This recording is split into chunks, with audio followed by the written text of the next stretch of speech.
I never thought my life would turn into this kind of nightmare. You hear stories about infidelity, betrayal, and heartbreak, but you always think, that could never happen to me. Until it does. And when it does, it hits you like a freight train, leaving you shattered and questioning everything you thought you knew about love, trust, and the person you vowed to spend your life with. My name is Mark, and this is the story of how my wife, Sarah, betrayed me in the worst way possible. Not just with her body, but with my trust, my home, and my sense of reality. It all started about a year ago, though I didn't realize it at the time. Sarah had been acting different, distant. She'd always been the kind of woman who wore her heart on her sleeve, but suddenly she became secretive. Her phone, which used to sit casually on the kitchen counter, was now always face down or tucked away in her purse. She started working late more often, and when she came home, she'd shower immediately, claiming she felt gross from the office. I didn't think much of it at first. Life gets busy, right? People get tired. But looking back, the signs were there. I just didn't want to see them. Then came the night that changed everything. Sarah had gone out with her friends, or so she said. I was at home, watching TV, when her best friend Lisa called. Lisa sounded confused. Hey, Mark, is Sarah with you? She was supposed to meet us for drinks, but she never showed up. My stomach dropped. I told Lisa that Sarah had left hours ago, claiming she was meeting them. There was an awkward pause on the other end of the line before Lisa finally said, Mark, I think you need to talk to her. When Sarah came home that night, I confronted her. She looked me straight in the eyes and lied. I was with Lisa and the girls. You must have misunderstood. But I hadn't misunderstood. I knew something was off. That's when I started digging. I hate to admit it, but I went through her phone. And what I found shattered me. Texts, photos, hotel reservations. Sarah had been having an affair with a guy from her office for over a year. A whole year. Every late night, every shower, every excuse, it all made sense now. I felt like I'd been punched in the gut. How could she do this to me? To us? I confronted her again, this time with the evidence. At first, she denied it. But when she realized there was no point, she broke down. She cried, she apologized, she begged for forgiveness. She said it was a mistake, that she loved me, that she wanted to fix things. And like a fool, I believed her. I wanted to believe her. We went to counseling. We tried to rebuild what we had. But deep down, I couldn't shake the feeling that something was still wrong. Then, about 6 months after I found out about the affair, Sarah dropped another bombshell. She wanted a divorce. Not only that, but she wanted the house. Our house. The house I had bought before we even met. The house I had poured my blood, sweat, and tears into. She claimed she was entitled to it because she had contributed to the mortgage payments over the years. But the truth was, she hadn't. Not really. She had paid for groceries and utilities, but the house was in my name, and I had always been the one paying the mortgage. Still, she was determined to take it from me. She even hired a lawyer and started gathering evidence to support her claim. I was devastated. Not only had she betrayed me emotionally and physically, but now she was trying to take the one thing that had always been mine. The house was my sanctuary, my safe space, and she wanted to rip it away from me. I felt like I was losing everything. My marriage, my home, my sense of self. I didn't know what to do. I was angry, hurt, and completely lost. But this is just the beginning of the story. The worst was yet to come. Because Sarah wasn't just trying to take my house. She was trying to destroy me, and I had no idea how far she was willing to go. The days after Sarah dropped the divorce bomb were a blur. I couldn't eat, couldn't sleep. My mind was racing, trying to make sense of how things had spiraled so out of control. One minute we were trying to fix our marriage. The next, she was trying to take everything from me. I felt like I was trapped in a nightmare I couldn't wake up from.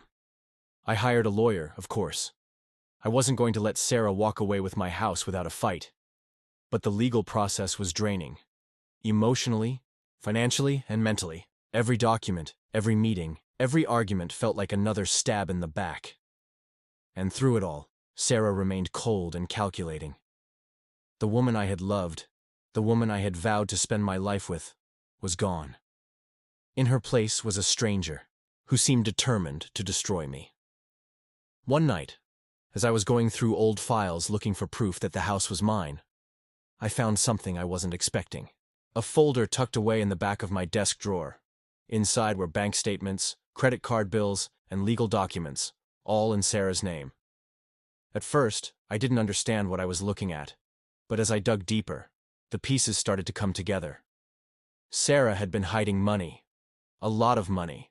She had opened secret accounts, taken out loans, and even started a side business, all without telling me. And the dates on the documents? They went back to before I even found out about the affair. My hands were shaking as I realized what this meant. Sarah hadn't just been cheating on me. She had been planning this for a long time. The affair, the lies, the divorce. It was all part of a bigger scheme. She wasn't just trying to take my house. She was trying to take everything. I felt sick to my stomach. How could someone I loved so much be capable of something like this? I confronted her about it the next day. I thought maybe, just maybe, there was some explanation. But Sarah didn't even try to deny it. She just looked at me with this cold, empty expression and said, "You should have seen it coming, Mark. You were always too trusting." Her words cut deeper than any knife. I had trusted her with my heart, my life, my future, and she had used that trust against me. The legal battle got uglier after that. Sarah's lawyers started throwing accusations at me, claims of emotional abuse, financial control, even infidelity on my part. None of it was true, but that didn't stop her from using it to try to gain the upper hand. I felt like I was fighting a war on two fronts, one in the courtroom and one in my own mind. I kept asking myself, how did I not see this coming? How did I let this happen? But the worst part wasn't the legal battles or the lies. It was the loneliness. The house, once my sanctuary, now felt like a prison. Every room was filled with memories of Sarah, of us. The couch where we used to cuddle and watch movies. The kitchen where we cooked meals together. The bedroom where we shared so many intimate moments. It was all tainted now, poisoned by her betrayal. I couldn't escape it. No matter where I turned, she was there, haunting me. I started drinking. Not a lot at first, just a glass or two of whiskey to numb the pain. But soon, it became a crutch. I'd come home from work, pour myself a drink, and sit in the dark, staring at the walls. My friends tried to reach out, but I pushed them away. I didn't want to talk about it. I didn't want to admit how broken I was. I felt like a failure, as a husband, as a man, as a human being. Then, one night, I hit rock bottom. I had been drinking more than usual, and my mind was a mess of anger, sadness, and self-pity. I picked up my phone and dialed Sarah's number. I don't even remember what I said to her. Something about how she had ruined my life, how I hated her, how I wished I had never met her. She hung up on me, but I kept calling, leaving voicemail after voicemail, each one more desperate than the last. The next morning, I woke up with a pounding headache and a sinking feeling in my chest. I checked my phone and saw that Sarah had texted me. It was a single sentence. "If you ever contact me like that again, I'll get a restraining order." That was the moment I realized how far I had fallen. I had become the kind of person I never wanted to be, angry, bitter, and out of control. But it was also the moment I realized I had to fight back. Not just for my house, but for myself. I couldn't let Sarah destroy me. I couldn't let her win. So, I made a decision. I was going to fight, not just in the courtroom, but in my own life. I was going to take back control, piece by piece, no matter how hard it was. The decision to fight back didn't magically fix everything. It didn't erase the pain or the anger or the sleepless nights. But it gave me something I hadn't felt in a long time, a sense of purpose. I wasn't just going to sit back and let Sarah take everything from me. I was going to fight for what was mine. For my house, my dignity, my future. The first step was getting my life together. I stopped drinking. It wasn't easy. There were nights when the temptation was almost unbearable, but I knew I couldn't keep numbing the pain. I had to face it head on. I started seeing a therapist too. At first, I was resistant. I didn't want to talk about my feelings or relive the betrayal. But slowly, I began to open up. It was painful, but it was also cathartic. For the first time in months, I felt like I was making progress. Meanwhile, the legal battle was heating up. Sarah's lawyer was relentless, throwing accusation after accusation at me. They claimed I was emotionally abusive, that I had controlled Sarah's finances, that I had driven her to cheat. None of it was true, but it didn't matter. In the court of public opinion, perception is everything. I could see the way people looked at me, friends, neighbors, even strangers. They didn't know the truth. All they saw was the narrative Sarah was spinning, but I wasn't going down without a fight. My lawyer, a no-nonsense woman named Claire, was a godsend. She saw through Sarah's lies and was determined to expose them. Together, we started gathering evidence: bank statements, text messages, emails, anything that could prove Sarah's deceit. It was exhausting, but it was also empowering. For every accusation Sarah threw at me, we had a counter. For every lie she told, we had the truth. Then, one day, Claire called me with news that changed everything. "Mark, we found something," she said. "Something big." My heart raced as she explained. While digging through Sarah's financial records, Claire had discovered that Sarah had been funneling money from our joint accounts into her secret ones. Not just a little money, thousands of dollars. And she had done it systematically, over the course of months. It was financial fraud, plain and simple. I couldn't believe it. I knew Sarah was capable of lying, of cheating, of betrayal. But this was next level. She hadn't just stolen from me. She had stolen from us, from our future. I felt a mix of emotions: anger, sadness, disbelief. But mostly I felt vindicated. This was the proof we needed to show the court who Sarah really was. When we presented the evidence at the next hearing, the look on Sarah's face was priceless. She tried to play it cool, but I could see the panic in her eyes. Her lawyer scrambled to come up with excuses, but it was too late. The judge wasn't having it. He ordered Sarah to return the stolen funds and warned her that any further attempts to manipulate the case would result in serious consequences. It was a victory, but it didn't feel like one. Not really. Yes, we had exposed Sarah's lies, but the damage was already done. The trust was gone. The love was gone. All that was left was the wreckage of a marriage that had once meant everything to me. In the weeks that followed, Sarah became even more desperate. She started showing up at the house unannounced, demanding to be let in. She claimed she had a right to be there, that it was still her home. But it wasn't. Not anymore. I changed the locks and installed security cameras. I wasn't going to let her intimidate me. Then, one night, something happened that shook me to my core.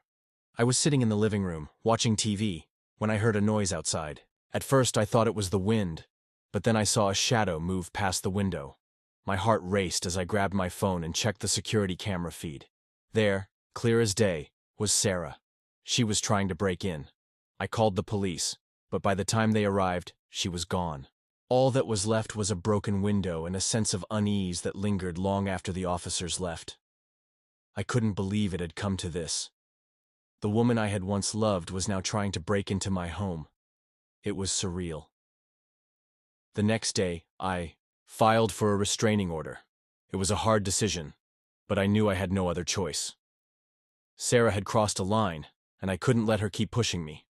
The court granted the order, but it didn't stop her. She started harassing me online, posting lies about me on social media, even reaching out to my friends and family. It was like she was trying to destroy me from the inside out. But I wasn't going to let her. I was done being the victim. I was done letting her control the narrative. I started fighting back, not just in court, but in my own life. I reconnected with friends I had pushed away. I started focusing on my career. I even began dating again, though it was scary at first. I wasn't ready for anything serious. But it felt good to remind myself that I was still capable of love, of connection. The legal battle dragged on, but slowly, things began to turn in my favor. The evidence we had gathered was too strong for Sarah to ignore. Her lies were unraveling, and she knew it. She started pushing for a settlement, but I wasn't willing to back down. Not yet. I wanted her to face the consequences of what she had done. But just when I thought I had the upper hand, something happened that changed everything. Something I never could have seen coming. It started with a phone call. I was at work, trying to focus on a project, when my phone buzzed. It was Claire, my lawyer. Her voice was tense, urgent.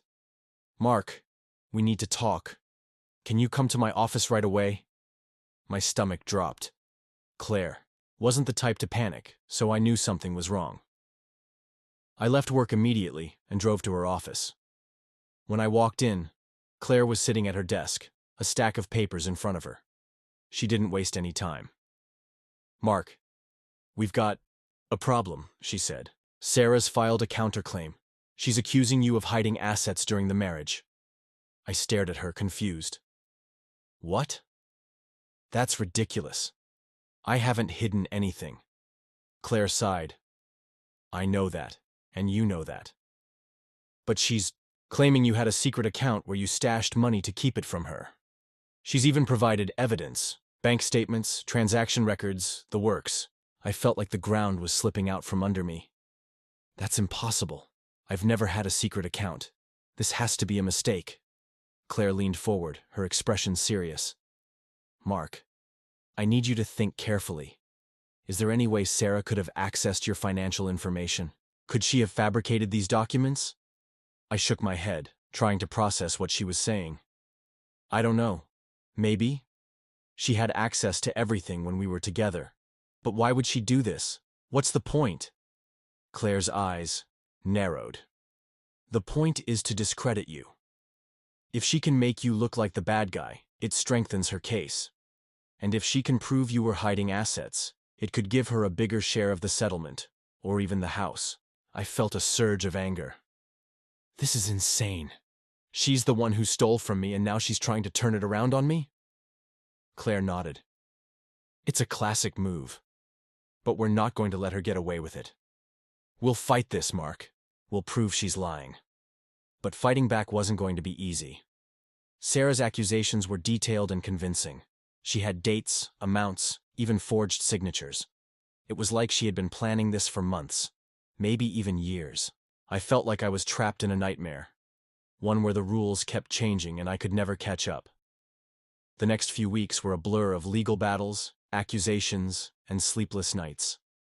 I spent hours going through old financial records, trying to find anything that could prove my innocence. It was exhausting, but I didn't have a choice. My future, my home, was on the line. Then, one night, as I was sitting at my kitchen table surrounded by stacks of papers, I found something. A single email buried in an old account I hadn't used in years. It was from Sarah, sent to herself. Attached were scanned copies of my signature, along with notes about my banking information. My heart raced as I realized what I was looking at. This was the evidence we needed. Sarah hadn't just fabricated the documents. She had planned it.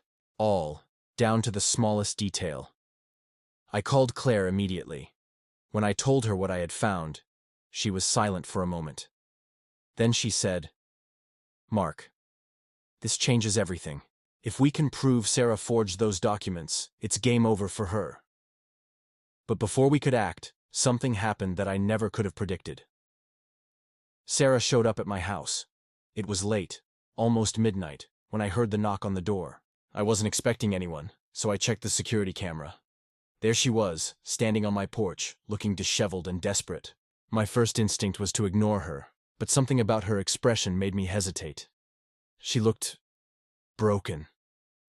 Against my better judgment, I opened the door. "What do you want, Sarah?" I asked, my voice cold. She looked at me with tears in her eyes. "Mark, we need to talk, please."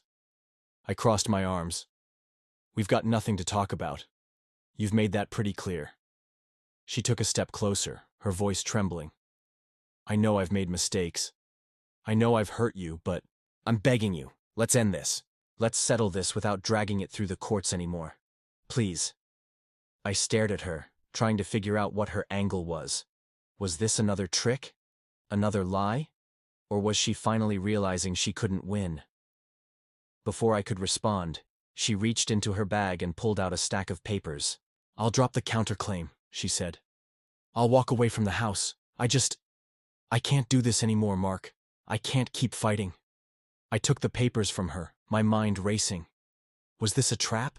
Or was she serious? I didn't know what to believe anymore. But then she said something that stopped me cold. I'm sorry, Mark. For everything. I never meant for it to go this far. For a moment, I saw a glimpse of the woman I had once loved. The woman who had laughed with me, cried with me, shared her life with me. And for a moment, I felt a pang of sadness for everything we had lost. But then I remembered the lies, the betrayal, the way she had tried to destroy me. And I knew I couldn't trust her. Not now. Not ever. I'll have my lawyer look at these, I said, holding up the papers. But don't think this changes anything, Sarah. You've done too much damage for me to ever forgive you. She nodded, tears streaming down her face. I understand, she whispered. Then she turned and walked away, disappearing into the night. I stood there for a long time, staring at the papers in my hand. Part of me wanted to believe she was sincere. But the other part, the part that had been hurt too many times, knew better. This wasn't over. Not yet. The papers Sarah gave me that night were real. She had dropped the counterclaim and agreed to walk away from the house. Claire reviewed everything carefully, and after a few tense days of negotiations, we reached a settlement. Sarah would keep the money she had stolen, but she wouldn't get the house. It wasn't perfect, but it was the best outcome I could hope for under the circumstances. When the judge finalized the divorce, I felt a strange mix of emotions. Relief, yes, but also a deep, aching sadness. The life I had built with Sarah was over, and no legal victory could change that. The house was mine, but it didn't feel like a home anymore. It felt like a monument to everything I had lost. In the weeks that followed, I tried to move on. I threw myself into work, reconnected with friends, and even went on a few dates. But no matter how hard I tried, I couldn't shake the feeling that something was missing. The betrayal had left a scar, one that didn't heal easily. Then, one day, I got a letter in the mail. It was from Sarah. My first instinct was to throw it away unopened, but curiosity got the better of me. Inside was a handwritten note, just a few lines long. Mark, I know I don't deserve your forgiveness, and I'm not asking for it. I just wanted to say I'm sorry. For everything. I hope one day you can find it in your heart to be happy again. You deserve that much. Sarah. I read the note over and over, trying to figure out how I felt. Anger, sadness, regret. In the end, I realized I felt nothing. The woman who had written this note was a stranger to me. The Sarah I had loved was gone, and no apology could bring her back. I didn't respond to the letter. I didn't see the point. Instead, I focused on rebuilding my life, one day at a time. It wasn't easy, but slowly, things started to get better. I redecorated the house, erasing the last traces of Sarah's presence. I took up new hobbies, like hiking and photography, things that reminded me there was still beauty in the world. And I started seeing a therapist regularly, working through the pain and learning to trust again. It's been a year since the divorce was finalized, and while I'm not fully healed, I'm in a much better place than I was. I've learned a lot about myself through all of this, about my strengths, my weaknesses, and my capacity for resilience. I've also learned that betrayal doesn't define you. It's what you do afterward that matters. As for Sarah, I don't know what happened to her. She moved out of state shortly after the divorce, and we haven't spoken since. Part of me hopes she's found peace, but another part hopes she's learned from her mistakes. Either way, she's no longer a part of my life, and I'm okay with that. If there's one thing I've taken away from all of this, it's that life is unpredictable. You can't control what other people do, but you can control how you respond. You can choose to let the pain consume you, or you can choose to Rise above it. I chose to rise, and while the journey hasn't been easy, it's been worth it. Thank you for sticking with me through this story. It wasn't easy to tell, but I hope it resonated with some of you. Betrayal, heartbreak, and loss are universal experiences, and while they can feel overwhelming in the moment, they don't have to define us. If you're going through something similar, know that you're not alone. It's okay to feel hurt, angry, or lost. But don't let those feelings consume you. You're stronger than you think, and there's always a way forward. If you enjoyed this story, please check out my other videos. I'll be sharing more personal stories, as well as tips on how to navigate life's challenges. And if you have a story of your own you'd like to share, feel free to leave a comment below. Let's support each other and remind ourselves that, even in the darkest times, there's always hope. Thanks for watching, and I'll see you in the next video.